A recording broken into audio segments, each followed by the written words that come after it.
Good morning, good afternoon, or good evening, Central Indiana sports fans, and welcome to the Central Indiana Sports Report.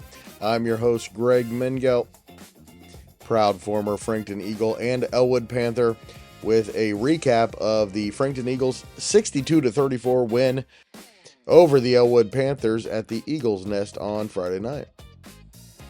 After my recap, I'll be joined by Frankton head coach Brent Brobston and Elwood head coach Ryan VanSkyock. Before we get to that, I want to tell you about my new daily podcast called Greg and His Friends Talk Sports. You'll never believe what the format is.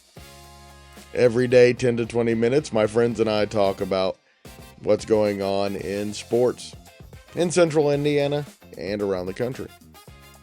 Check out Saturday's edition with more from this game and scores and highlights from around Central Indiana. Also, please subscribe and hit that like button every single time. It really does help us spread the word so we continue to grow and thrive. Producer Susie and I thank you. Frankton won its fourth straight game on Friday night, 62-34 over Elwood, the Eagles' 19th straight win over the Panthers. With the exception of a competitive first 6 minutes, the Eagles were dominant for the fourth straight game as well. They've outscored their last four opponents, Madison Grant, Blackford, Westdell, and Elwood, 236 to 130. Bryce Schuler kept the Panthers in the game early. He had a jumper that cut the Eagles' early lead to 8-7, another one that cut the lead to 11-9. Then late in the first quarter made a three-pointer that made it Frankton 17, Elwood 12 after one. Schuler scored 7 of the Panthers' 12 points in the first quarter. Meanwhile, all 5 starters scored for Frankton. Ethan Stansberry was the only player with more than 2 points. He scored their first 4. It was all Frankton after the first quarter. They scored the first 10 points of the second, kick-started by a Stansberry 3, and was capped off by a Blake Nickham reverse layup. After a Blaze Jones bucket for the Panthers, Trey Bennett went on a solo 6-0 run for Frankton, and they led 33-14 with 2 minutes left in the half. It was 49-22 after 3 quarters, and the Eagles pushed the lead all the way up to 29 twice. All the usual suspects contributed for the Eagles, and some new names getting some varsity minutes with 4 straight blowouts. Bennett had 14 points and 9 rebounds. Man, does he fight for every rebound. Ashton Brobston had a nice night with 13 points and 4 rebounds. Stansberry finished with 12 points and 3 rebounds. Nickham 7 points and 3 steals. Noah Melvin 6 points and 3 rebounds. Kyle Osborne scored 5 points. Eli Birch 3 and Jackson Spalding 2. Frankton was 24 for 46 from the field. Brobston was 5 for 7. Stansberry 4 for 6. And they were 7 for 17 from behind the three-point line. Brobston and Stansberry were both 2 for 4. Frankton was also 7 for 9 at the free throw line. Bennett and Spalding both went 2 for 2. Schuler, Jones, and Corbin Level all had nice nights for the Panthers. Schuler scored 6 more points in the fourth quarter and led Elwood with 14. Jones had 9 and Level finished with 8. Braden Etchison scored a bucket and Nolan Robinson a free throw in Elwood's third consecutive loss, all CIC games. Jackson Gordon and Cam Galejos, the team's 2 leading scorers early in the year, are no longer with the team. But Friday was the best the Panthers have looked in a while. And they've got some winnable games coming up, starting Tuesday against 2-3 Hamilton.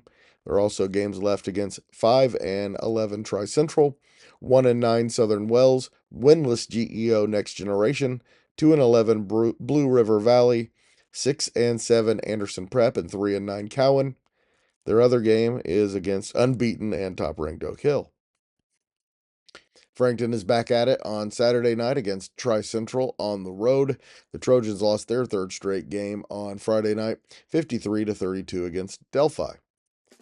Please stay tuned for 2 of my favorites, Brent Brobston and Ryan VanSkyock.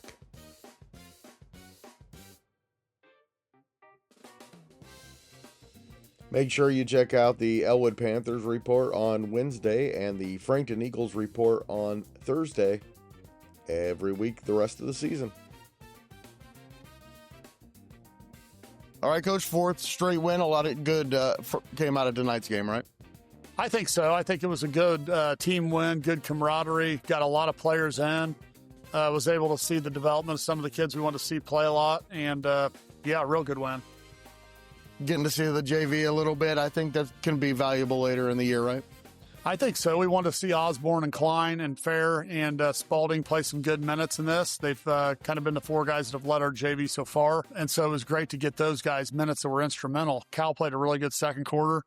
Greer came in and played a solid second quarter, and Fair played really well in all the quarters that he was able to play. So those guys, I'm trying to get them to the speed of the game. You don't know when you're going to need them at what time, and they're right there on the verge of things.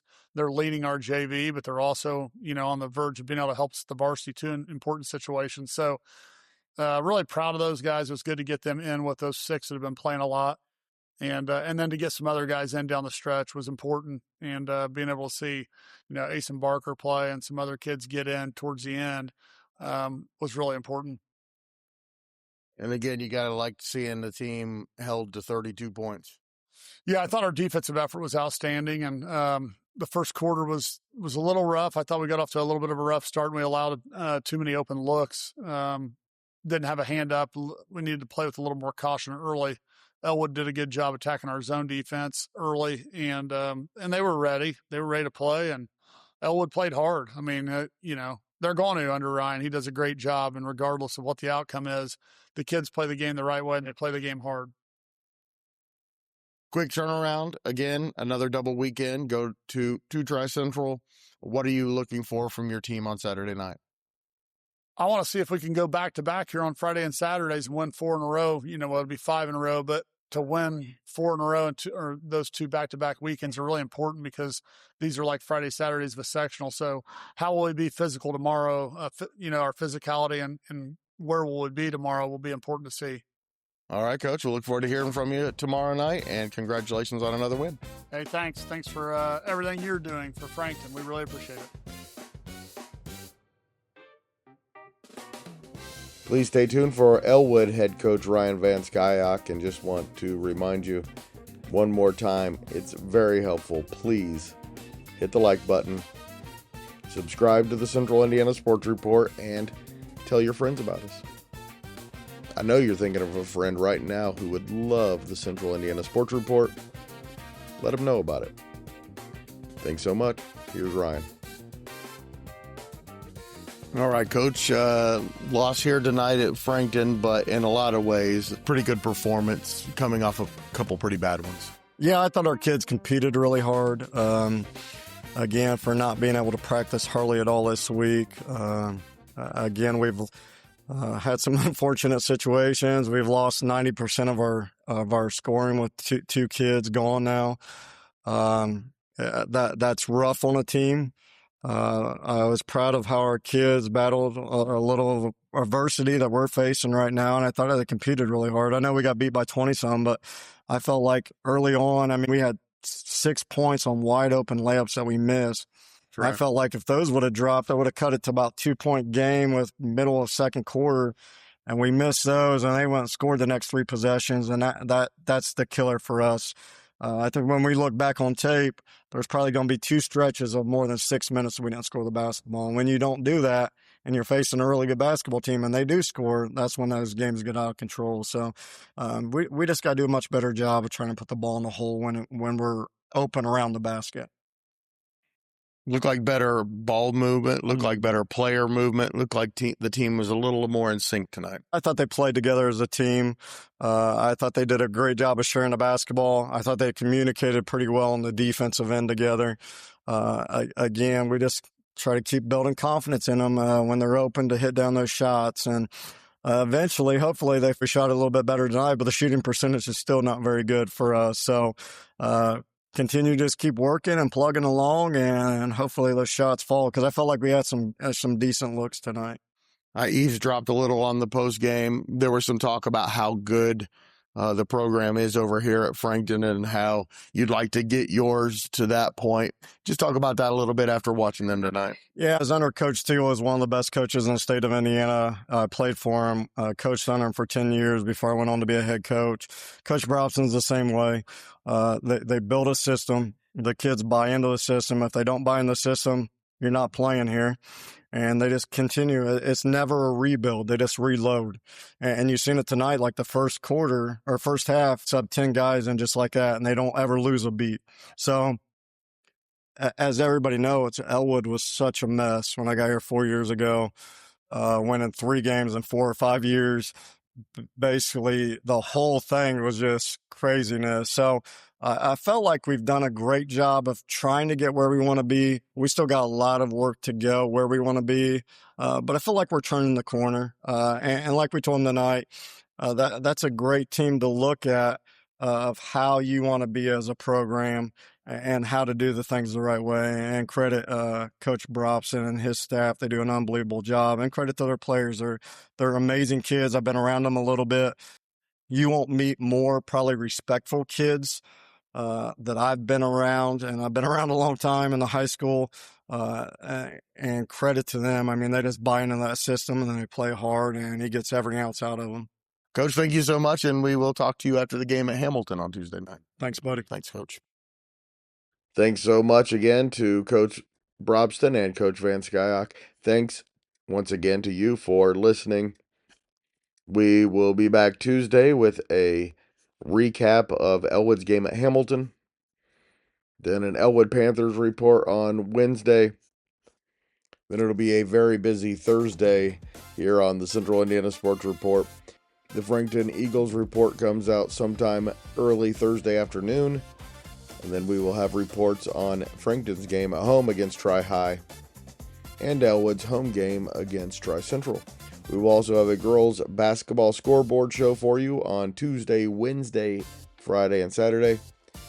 Plus, every week we have a Pacers report, Colts report, a Fever, IndyCar, IU, and Purdue reports.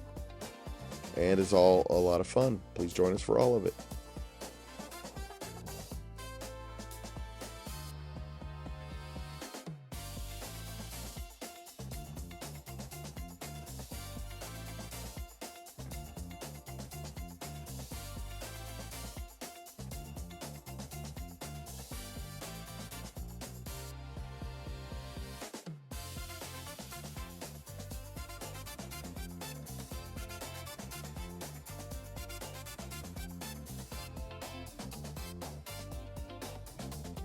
Central Indiana Sports Report is a product of ITG Media, and I love Susie.